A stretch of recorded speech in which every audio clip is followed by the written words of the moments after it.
सम्पूर्ण विद्यार्थी साथीभाइहरूलाई पुनः आज पनि स्वागत गर्न चाहन्छु हाम्रो यस भ्यू ग्लोबल एजुकेसनल कन्सल्टेन्सीको अफिसियल युट्युब च्यानलमा।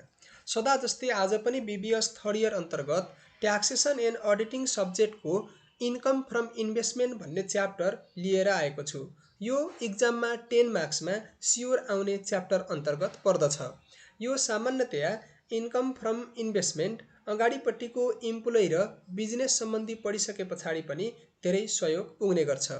यसमा पनि 3वटा स्टेप हुने गर्छन्, जस अन्तर्गत सुरुमा हामी एसेसेबल इन्कम फ्रम इन्भेस्टमेन्ट भन्ने निकाल्छौँ, जसबाट हामीले एसेसेबल इन्कम निकाल्छौँ। त्यसपछि हामी स्टेटमेन्ट अफ ट्याक्सेबल इन्कम गर्छौँ र अर्को क्यालकुलेसन अफ ट्याक्स लायबिलिटी अथवा ट्याक्स पेबल गर्ने गर्छौँ। स्टेप 2 र स्टेप 3 हामी अघिल्लो इम्प्लोइमेन्टमा पढे अनुसार नै गर्नुपर्ने हुन्छ। थोरै ट्याक्स लायबिलिटीको बारेमा यसमा हामी थोरै चर्चा गर्नेछौँ। अन्यथा हामी अहिले एसेसेबल इन्कम फ्रम इन्भेस्टमेन्टमा जाने कस्ता कस्ता चिजहरू जान्छन्, कुन कुन कुराहरू इन्कम हुन्, कस्ता कुराहरू डिडक्सन गर्नुपर्छ, कस्ता कुराले थोरै हामीलाई प्रभाव पार्छ भन्ने विषयबारे आज चर्चा गर्न गइरहेका छौँ। सम्पूर्ण साथीहरूले इक्जाम आइरहेको सन्दर्भमा यसलाई घरमै बसेर पढ्न धेरै सहयोग मिल्नेछ भन्ने हेतुले मैले थोरै यो इन्कम फ्रम इन्भेस्टमेन्टसँग रिलेटेड इम्पोर्टेन्ट नोटको बारेमा जानकारी गराउन गइरहेको छु। यसभन्दा अगाडि पनि म विभिन्न च्याप्टरहरूको बारेमा राखिसकेको छु। तपाईँलाई कस्तो लाग्छ आफ्नो प्रतिक्रिया चाहिँ दिन नभुल्नु होला। तपाईँले आफ्नो यस च्यानलबाट आफ्नो पढाइलाई निरन्तरता दिने सन्दर्भमा कुनै कतै केही समस्या परेको छ भने कमेन्ट बक्समा लेख्नु होला। त्यसलाई म कमेन्ट रिप्लाई गर्ने र त्यसलाई समाधान गर्ने प्रयत्न गर्नेछु। नयाँ हुनुहुन्छ भने सब्सक्राइब र साथीहरूलाई सेयर गर्न पनि नबिर्सनु होला। ल अब हामी विषयवस्तुतिर लागौँ। इन्कम फ्रम इन्भेस्टमेन्ट यसमा 3वटा स्टेप मध्ये सबैभन्दा पहिले हामी एसेसेबल इन्कम फ्रम इन्भेस्टमेन्ट भन्ने पहिलो च्याप्टर पढ्ने गर्छौँ। यसमा मेन गरेर इन्भेस्टमेन्टका 5 आम्दानी भनेर हामीले छुट्याउने गर्छौँ। विशेष गरेर यिनी 5वटा आम्दानी जाने गर्छन्। एकदमै ध्यान दिनुपर्ने कुराहरू यिनी 5वटा कुराहरू हुने गर्छन्, छुट्याउनु पर्ने हुन्छ, ध्यान दिनु होला। सुरुमा छ natural resources payment receive. Natural resource receive अथवा यसमा नेट भन्यो भने 15% ट्याक्स अलरेडी काटिसकेको हुन्छ, अन्यथा हामी सिधै ग्रस नै राख्छौँ। हामीले ग्रस बनाएर राख्नुपर्छ। अर्को gain on sales of listed or non listed share. Listed share र नन लिस्टेड सेयर अनि इन्टिटी र इन्डिभिजुअल, यसको ट्याक्स फरक हुन्छ। यसको बारेमा अहिले मैले तल नोटमा जानकारी गराउने छु। अर्को छ interest receive from private money lending transaction. Private मनीबाट पाएको इन्ट्रेस्ट चाहिँ जान्छ, तर फाइनेन्सियल इन्स्टिट्युसनबाट आएको इन्ट्रेस्ट चाहिँ हामीले फाइनल विथहोल्डिङ इन्कम मान्नुपर्छ। साथीहरूलाई दिएको बाहिर प्राइभेट रूपमा गरेको कुराहरू चाहिँ हाम्रो फाइनल विथहोल्डिङ इन्कम हुँदैन र लेख्छौँ। अर्को छ gain on sales of non business assets. यसमा बुक भ्यालु र सेल्स बिचको छ भने हामीले डिफ्रेन्ट निकाल्नु पर्ने हुन्छ, अन्यथा gain on sales of non business एसेट्सहरू यसमा राख्ने गर्छौँ। र अर्को छ rent receive from any fix assets. Fix एसेट्सबाट भएका रेन्ट रिसिभहरू राख्ने गर्छौँ। यसमा थोरै हाउस रेन्ट सम्बन्धीको कुरा चर्चा गर्नुपर्ने हुन्छ। कस्तो बेलामा राख्छौँ, कस्तो बेलामा राख्दैनौँ भन्ने कुराहरू धेरै महत्त्वपूर्ण कुराको रूपमा राख्छौँ, ध्यान दिनुपर्ने भएको हुँदा यसमा मैले त्यसको बारेमा विस्तृत चर्चा गर्नेछु। यसभन्दा अगाडि जाउँ अब हामी स्टेप 1 मा calculation of accessible income from investment. यसमा यसका आम्दानीहरू के हुन् त्यसको बारेमा थोरै जानकारी गरौँ। हाम्रो फर्मेट अनुसार म लेख्न गइरहेको छु। सुरुमा income from natural resources. Natural रिसोर्सेसबाट भएका सम्पूर्ण आम्दानीहरू राख्छौँ। Rent by letting computer machinery. यो कम्प्युटर मेसिनरीको रेन्ट चाहिँ हामीले लिन्छौँ लेटिङ। अनि interest in private money lending transaction. Private money लेन्डिङबाट भएको इन्ट्रेस्ट रिसिभ पनि राख्छौँ। रोयल्टी इन्कम पनि राख्छौँ। नेट भनेको छ भने यो 85% हुन्छ, ग्रस बनाएर 0.85ले अथवा 85ले भाग गर्ने 100ले गुणन गरेर लेख्ने गर्छौँ। अनि dividend from non resident company. विदेशी कम्पनीहरूबाट आएको डिभिडेन्ड छ भने राख्छौँ, तर डिभिडेन्ड मात्रै भन्यो, डिभिडेन्ड फ्रम ब्याङ्क भन्यो भने त्यो स्वदेशी कम्पनी भनेर बुझ्छौँ। रेसिडेन्ट कम्पनीबाट आएको डिभिडेन्डलाई चाहिँ राख्दैनौँ, त्यो फाइनल विथहोल्डिङ इन्कम हुने गर्छ। विदेशी कम्पनीको मात्रै रेसिडेन्ट राख्छौँ। कम्पनी छुट्याउनु र देश कन्ट्री छुट्याइदिएको हुनुपर्छ, अन्यथा हामीले यो नेसनलले यो अथवा रेसिडेन्ट हो नेपालकै हो भनेर राख्दैनौँ। प्राय गरी चाहिँ डिभिडेन्ड राख्दैनौँ किनभने रेसिडेन्ट हुन्छ, त्यसैले गर्दा। अर्को छ गेन अन सेल्स अफ सेक्युरिटिजहरू बेच्दा भएको गेनलाई राख्ने गर्छौँ। Rent receive by letting on any fix assets, कुनै पनि fix assets, machinery, plant, equipment, vehicle यस्ता कुराहरू भाडामा दिएको छ, सबलेटिङ, लेटिङ भनेको छ भने फिक्स एसेट्सलाई यताउता ध्यान नदिइकन सर्लकै लेख्नुपर्छ। धेरै साथीहरू यसमा कन्फ्युजन पनि हुने गर्नुहुन्छ। कुनै कुनै एन्सरमा पनि थोरै यसको बारेमा चर्चा गरिन्छ, त्यसको बारेमा अहिले फेरि म थोरै तलप्रति चर्चा गरौँला। तर मेसिनरीलाई लेटिङबाट छ भने त्यो लेखिहाल्ने। अर्को छ prize gift receive in respect of investment, इन्भेस्टमेन्टसँग रिलेटेड भएका प्राइजहरू गिफ्टहरू पनि हामीले यसमा राख्नुपर्छ।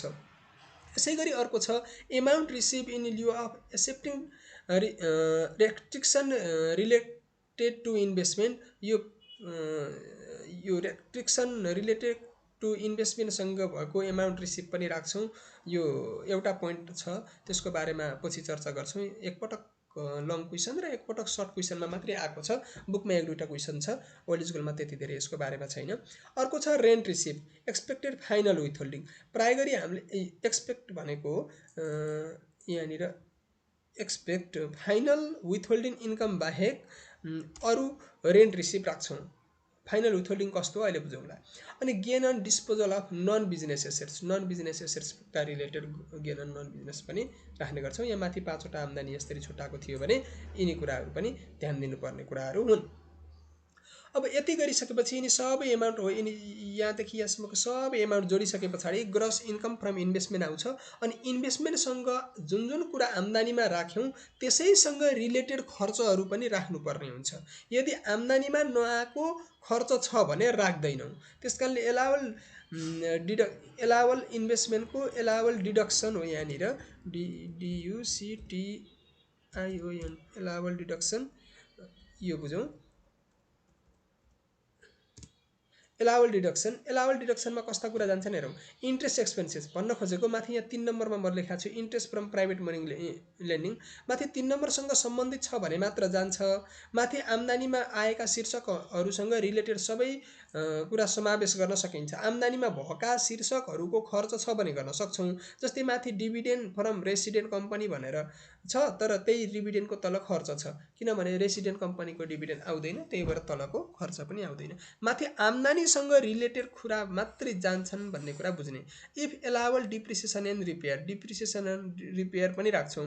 अर्को छ other expenses related to investment, इन्भेस्टमेन्टसँग रिलेटेड अन्य खर्चहरू पनि राख्छौँ।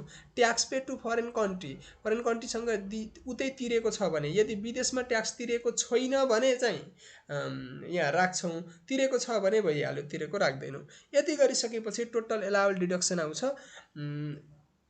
यो टोटल एलावल डिडक्सन यिनी 4वटा शीर्षक अथवा इन्भेस्टमेन्टसँग रिलेटेड कुराहरू घटाइसके पछाडि income from investment before loss adjustment भन्ने आउँछ। अब लस एडजस्टमेन्ट हामीले घटाउँछौँ। Adjustment of loss business or investment दुवैको लस 7 वर्षसम्मको राख्न पाइन्छ। भन्न खोजेको हामीले बिजनेसको आम्दानीमा बिजनेसको मात्रै खर्च घटाउन पाइन्छ, तर इन्भेस्टमेन्टको आम्दानीमा इन्भेस्टमेन्ट र बिजनेस दुवैको लस चाहिँ इन्क्लुड गर्न पाइन्छ, घटाउन पाइन्छ। दुवैको 7% हामीले यसमा लस घटाउन पाइन्छ। अनि अर्को कुरा बुझ्नुपर्ने के छ भन्दा पेट्रोलियमसँग रिलेटेड हैन, अनि इलेक्ट्रिसिटीसँग रिलेटेड छन् भने 12 इयर्ससम्मको चाहिँ लस घटाउन पाइन्छ। यति गरिसकेपछि एसेसेबल इन्कम फ्रम इन्भेस्टमेन्ट आयो। अब बिजनेससँग रिलेटेड आम्दानी छन् भने पनि राख्छौँ, इम्प्लोइमेन्टसँग पनि राख्छौँ। यति 3टा शीर्षकसँग रिलेटेड छन् भने यिनी सबै जोडेर टोटल एसेसेबल इन्कम आउँछ। स्टेप 1 भयो। स्टेप 2 को बारेमा मैले यसमा धेरै चर्चा गरिनँ। स्टेप 2 को इम्प्लिमेन्ट भन्ने अगाडिको च्याप्टरमा मैले विस्तृत रूपमा चर्चा गरेको छु। त्यही शीर्षकबाटै पढ्नुभयो भने अथवा अगाडिको टाइटलमा जानुभयो भने पनि मजाले गर्न सक्नुहुन्छ। त्यसको बारेमा अघिल्लो भिडियो हेर्नुभएको छैन भने इम्प्लिमेन्टको हेर्नु होला। त्यसबाट स्टेप 2 मा हामी जान्छौँ। स्टेप 2 मा जान्नुपर्ने भनेको एउटा रिडक्सन र एक्जम्पसन हो। रिडक्सन जहिले पनि 2वटा हुन्छन्, एउटा रिटायरमेन्ट फन्ड, एउटा डोनेसन। डोनेसन फेरि 3 किसिमका हुन्छन्। एउटा जनरल डोनेसन 5% सँग कम्पेयर गर्छौँ, एउटा स्पेशल डोनेसनसँग रिलेटेड तपाईको हेरिटेज डोनेसन त्यसलाई 10% सँग कम्पेयर गर्छौँ भने एउटा प्राइम मिनिस्टर रिलिफ फन्डसँग रिलेटेड हुन्छ, त्यो 100% राख्छौँ। दुईटा हुने भयो, एउटा डोनेसन एउटा रिटायरमेन्ट फन्ड भने एजम्सनमा 6वटा कुरा हुन्छन्, कहिले पनि नझुक्किने। अगाडि पनि मैले यसको बारेमा चर्चा गरेको छु, राम्रोसँग ध्यान दिने। जस्तै नम्बर फर्स्टमा हामी एलआइपी लाइफ इन्सुरेन्स, अनि नम्बर 2मा हेल्थ इन्सुरेन्स, अनि डिसेबल पर्सन, रिमोट एरिया, त्यसपछि तपाईँको फरेन एलाउन्स, यस्ता कुराहरू चाहिँ हामी स्टेप 2 को एजम्सनमा राख्ने गर्छौँ। अब हामी स्टेप 3 मा गयौँ। स्टेप 3 मा ट्याक्स लायबिलिटी अथवा ट्याक्स पेबल निकाल्नुपर्छ। यदि कुनै व्यक्ति इम्प्लोइ मात्रै हो भने सुरुको अब त्यो कपल अथवा सिङ्गल हो त्योसँग रिलेटेड कुराहरूसँग राख्नुपर्ने कुरा हुन्छ यहाँनिर। त्यसरी बुझौँ। मैले यहाँ कपलको जस्तै राखेँ भने सुरुको 4.5 लाखमा निल हुन्छ। भन्न खोजेको इन्भेस्टमेन्ट गरेको बिजनेस गरेको व्यक्ति हो भने त्यसलाई हामीले सुरुको 4.5 लाखमा डिस्काउन्ट दिने, भन्न खोजेको ट्याक्स एक्जम गरेको हुन्छौँ, ट्याक्स दिनु पर्दैन। अनि बाँकी बचेको 1 लाखमा 10%, अनि 2 लाखमा 20%, 12.5 लाख सिङ्गल हो भने 13 लाखमा 30%, अनि 20 लाख यति सबै जोडेपछि 20 लाख भयो। त्यसभन्दा माथिको पैसामा 36% ट्याक्स राख्छौँ। यति गरेपछि टोटल ट्याक्स लायबिलिटी आउँछ। टोटल ट्याक्स लायबिलिटीमा एडभान्स ट्याक्स पेड घटाउनु पर्ने हुन्छ। यो इन्भेस्टमेन्टमा त यो अत्यन्तै इम्पोर्टेन्ट कुरा हो, यो हुन्छ नै। जस्तै अगाडिपट्टिको नेचुरल रिसोर्स, रेन्टको कुराहरू, रोयल्टी रिसिभको कुराहरूमा नेट भनेको छ भने एडभान्स रूपमा ट्याक्स तिरेको हुन्छ, त्यहाँ ग्रस बनाउनु पर्छ। त्यो नेट र ग्रस बिचको डिफरेन्स चाहिँ ट्याक्स पेड हो, त्यो एडभान्स ट्याक्स भनेर यहाँनिर हामीले माइनस गर्छौँ। अर्को मेडिकल ट्याक्स क्रेडिट, यसको बारेमा अगाडि पनि चर्चा गरेको थियौँ। मेडिकल बिलको 15% वा म्याक्सिमम लिमिट 750 मध्ये जुन सानो हुन्छ त्यही लेख्छौँ। र अर्को छ फरेन ट्याक्स क्रेडिट, एफटिसी भन्छौँ। यो वर्किङ नोटबाट गर्नुपर्छ। फरेन ट्याक्स क्रेडिट नेपालको एउटा ट्याक्स क्रेडिटको रेट निकाल्ने, अनि त्यसपछि त्यो अनुसार कम्पेयर गरेर लेख्नुपर्ने हुन्छ। यसरी हाम्रो यिनी ट्याक्स घटाउनु पर्ने कुरा घटाइसके पछाडि ट्याक्स पेबल आउने गर्छ। अब वर्किङ नोटमा मैले थोरै राखेँ। Calculation of allowable foreign tax credit, यहाँ भर्खर यहाँ एफटिसी भनेर यहाँ माथि जसरी चर्चा गऱ्यौँ, यो कसरी निकाल्ने भन्दा सुरुमा average tax rate in Nepal निकाल्ने। यो कसरी? टोटल ट्याक्स लायबिलिटी, यहाँ माथि आएको यो हो, यो total tax liability and total taxable income माथिबाट आएको स्टेप 2 मा आउँछ। त्यो स्टेप 2 को टोटल ट्याक्सेबल इन्कम अथवा जति एमाउन्टको हामी ट्याक्स निकाल्न सुरु गर्छौँ त्यो पैसाले भाग गर्ने इन्टु 100 गरेपछि एउटा रेट आउँछ। त्यो रेट आइसकेपछि एलाउबल फरेन ट्याक्स क्रेडिट निकाल्छौँ। Foreign sources into average tax rate in Nepal. Foreign sources भनेको विदेशबाट कमाएको आम्दानी कति हो र इन्टु भर्खरै निकालेको यो माथिल्लो रेट गरेपछि एउटा पैसा आउँछ। र उसले actual tax paid to foreign government actual रूपमा कति तिरेको छ, यिनी दुईटा मध्ये जुन सानो हुन्छ त्यसैले हामीले यहाँ माथि लगाएर वर्किङ नोट भनेको हो, यो वर्किङ नोटमा लगाएर राख्ने गर्छौँ। र अर्को कुरा छ नोट, मैले यहाँ एकदम ध्यान दिनुपर्ने 15% ट्याक्स कट्ने कुराहरू के हुन् भनेर पनि जान्नुपर्ने हुन्छ। यसमा नेट भनेर इन्कमहरू दिन्छ, त्यसलाई हामीले ग्रस बनाएर राख्नुपर्ने हुन्छ। 15% कट्ने भनेको 15% काटिसके पछाडि बाँकी बचेको पैसाहरूमा हामी ग्रस बनाएर राख्नुपर्ने हुन्छ। त्यस कारणले गर्दा जस्तै नेचुरल रिसोर्सेस, रोयल्टी, रेन्ट, अनि interest receive from private money, यस्ता कुरा दिएको छ भने यिनी 4वटा कुरामा अलरेडी नेट भनेको छ भने 15% हामीले, अथवा टिडिएस आफ्टर टिडिएस नेट भनेको छ भने 15% काटेको हुन्छ। त्यस्तो बेलामा हामीले 0.85 अथवा 85 ले भाग गरेर 100 ले गुणन गरेर 100 निकाल्नुपर्छ। अर्को छ गेन एन्ड सेल्स अफ सेयरको कुरा।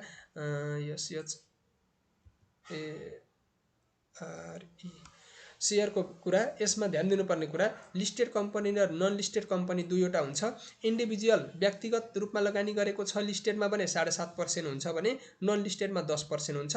यही 10% फेरि लिस्टेड कम्पनीको हो भने यसमा जान्छ र नन लिस्टेड हो भने 15%। इन्डिभिजुअलको हो भने 7.5 र 10%, कम्पनी अथवा इन्टिटीको हो भने 10 र 15% गेन एन्ड सेल्सको रूपमा हुन्छ। यसलाई हामीले लास्टमा देखाउनु पर्ने हुन्छ। एसेसेबल इन्कममा गेन घटाइसके पछाडि फेरि तलतिरपट्टि ट्याक्स पेबल निकाल्ने बेलामा गेनको यसरी ध्यान दिनुपर्ने कुराहरू हुन्छन्। कसको? सेयरको कुरा गरेको छ भने। Gain and sales of fix एसेट्सको कुरा होइन, सेयरको कुरा हो भने मात्रै ध्यान दिनुपर्छ। फिक्स एसेट्समा फेरि हामी 5% राख्ने कुरा गर्छौँ। अब तलतिर जाउँ। Rent receive from fix assets भएमा 10% ट्याक्स हुन्छ। भन्न खोजेको यहाँ मैले माथितिर भने नि, यिनी 15% हुन्छ। जस्तै नेचुरल रिसोर्स, रोयल्टी, रेन्ट यहाँ पनि भन्यौँ, इन्ट्रेस्ट पनि भन्यौँ। तर रेन्ट फिक्स एसेट्सको हो भनेदेखि कति हुने रहेछ? 10% हुन्छ। यसलाई 90 ले भाग गर्ने 100 ले गुणन गर्नुपर्ने हुन्छ। डिभिडेन्डको पुरानै कन्सेप्ट अनुसार कुरा बुझ्नुपर्ने हुन्छ। भन्न खोजेको विदेशी कम्पनीबाट पाएको डिभिडेन्ड नन रेसिडेन्ट कम्पनीबाट हो भने हामीले देखाउनुपर्छ। होइन भनेदेखि हामी रेसिडेन्ट हो भने पर्दैन यो इन्टरनेसनल। त्यसरी ध्यान दिनुपर्ने हुन्छ। र अब अर्को कुरा जाउँ नम्बर 4 मा। यदि क्वेसनमा हाउस रेन्ट रिसिभलाई आफ्टर टिडिएस अर नेट भनेर दिएको छ भने नलेख्ने। आफ्टर टिडिएस भनेको छ भने नलेख्ने हाउस रेन्ट, तर नेट अर टिडिएस नकाटी ग्रसमा छ भने स्टेप 1 मा लेख्ने अथवा स्टेप 1 को आम्दानीमा राख्ने। हाउस रेन्टको बारेमा अझै म पछि चर्चा गर्छु है, अझै चर्चा गर्छौँ। हाउस रेन्ट एकदमै क्लियर रूपमा बुझ्नुपर्ने टपिक हो। आफ्टर टिडिएस भने नलेख्ने, टिडिएस भने लेख्ने। यो पनि अझै इन्टिटीको हो कि इन्डिभिजुअलको हो, यसको बारेमा चर्चा अझै गरिन्छ। अहिलेलाई यति बुझ्नुहोस्। यदि अब अर्को नम्बर 5 मा जाउँ। यदि क्वेसनमा फिक्स एसेट्सका रेन्ट रिसिभ छन् भने लेख्नुपर्छ। टिडिएस होस् या नहोस् ग्रस बनाएर आम्दानी देखाउनुपर्छ। लेट आउट बनोस्, सब लेटिङ बनोस्, लेटिङ आउट बनोस्, यस्ता जे भने पनि फिक्स एसेट्सको रेन्ट चाहिँ हामीले लेख्नुपर्छ, चाहे आफ्टर टिडिएस बनोस् या नबनोस्। आफ्टर टिडिएस भनेको छ भने ग्रस बनाएर लेख्ने, यसलाई 15% ले भाग गरेर। होइन भने हामी जस्ताको तस्तै राख्ने। लेटिङ बनोस्, सब लेटिङ बनोस्, फिक्स एसेट्सका रेन्टहरू सबै आउने गर्छन्, नझुक्किनु होला।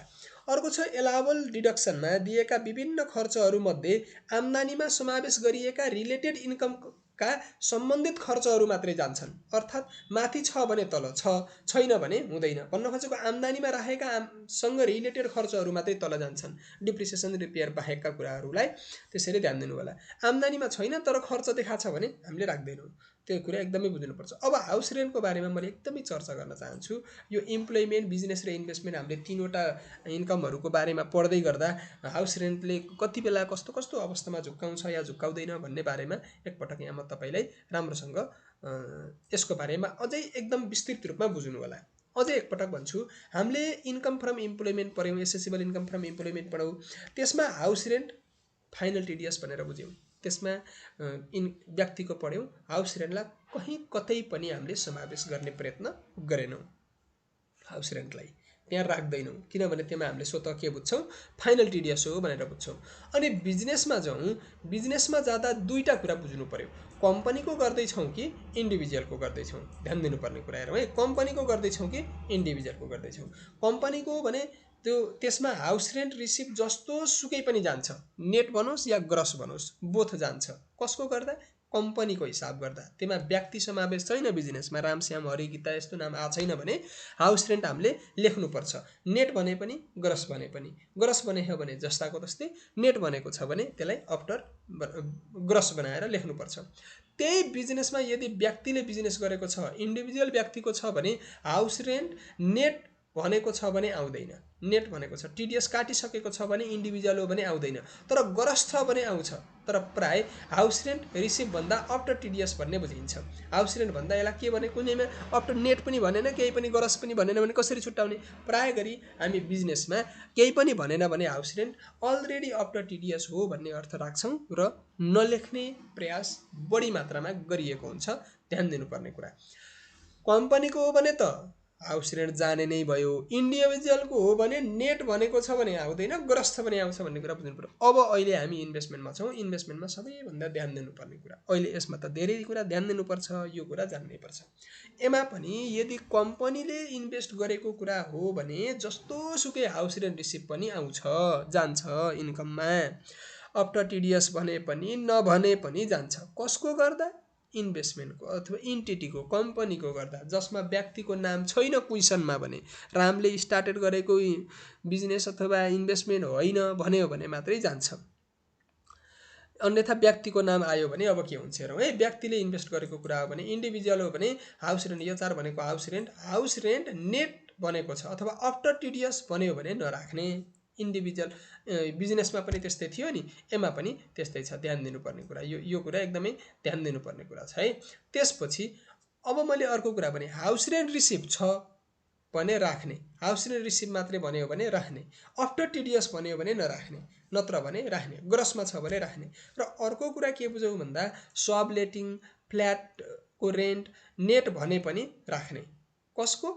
सब लेटिङको, फ्ल्याटको राख्ने, तर हाउस रेन्टको नराख्ने। फेरि हाउस रेन्टको नेट भने पार नराख्ने, तर सब लेटिङ, फ्ल्याट भन्यो भने नेट भने पनि राख्ने 10% काट्छ है यो रेन्टमा, हाउस रेन्टमा जहिले पनि। यो जस्तै आफ्टर टिडिएस भन्यो भने यतापट्टि जस्तो सुकै जान्छ भन्दै गर्दै यहाँ आफ्टर छ, यहाँ पनि नेट भनेको छ भने 90 ले भाग गर्ने 100 ले गुणन गर्ने अथवा 0.9 ले भाग गरेर यसरी राख्नुपर्ने हुन्छ। एकदमै ध्यान दिनु होला। यति नै हो यसमा जानुपर्ने कुराहरू, त्यस्तो गाह्रो केही पनि छैन। तपाईँलाई अप्ठ्यारो लागेको र केही नबुझेको कुरा छ भने कमेन्ट बक्समा राखिदिनु होला र आउँदै गरेका इक्जामहरूलाई जतिसक्दो राम्रोसँग दिने प्रयास गर्नु होला। इक्जाममा जानुभन्दा अगाडि एकचोटि सर र नोट पढेर जानु होला। यिनी कुराहरूलाई स्क्रिनसट गरेर नोट बनाएर लेख्न पनि सक्नुहुन्छ र अन्य अरू च्याप्टरको पनि तपाईँलाई कुनै समस्या र गुनासो आएको छ भने भन्नु होला। मैले सबै च्याप्टरको इम्पोर्टेन्ट नोटको रूपमा मात्रै अहिले हतार भए तापनि राख्ने प्रयास गरेको छु। क्वेसनहरू सल्भ गरेर राख्न त्यति भ्याएको छैन। त्यही पनि तपाईँहरूलाई यो क्वेसन अथवा यस्तो क्वेसनहरू गाह्रो लाग्छ भन्नुभयो भने भन्नु होला, त्यो क्वेसनलाई सहजै सल्भ गरौँला। तर यही नोटले लगभग सबै क्वेसन गर्न सकिन्छ भन्ने मैले बुझेको छु। ल यति भन्दै आजलाई इन्कम फ्रम इन्भेस्टमेन्ट भन्ने च्याप्टरलाई यतैनिर अन्त्य गर्छु र अर्को पार्ट फेरि अर्को पार्ट 2 मा भेटौँला भन्दै बिदा हुन चाहन्छु। हस्त नमस्कार।